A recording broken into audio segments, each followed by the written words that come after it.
Stars on your plate. Meet the Michelin Guide.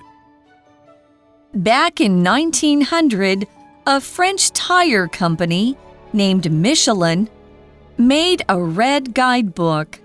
It wanted people to drive more, take trips, and eventually buy more tires. The guide gave helpful tips, like where to find good restaurants and hotels.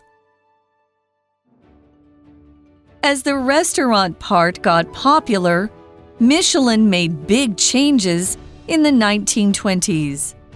It sent secret diners to visit restaurants.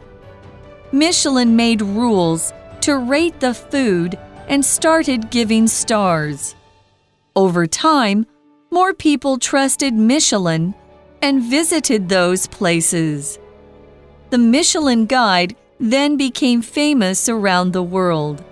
Today, the Michelin Guide covers 48 countries.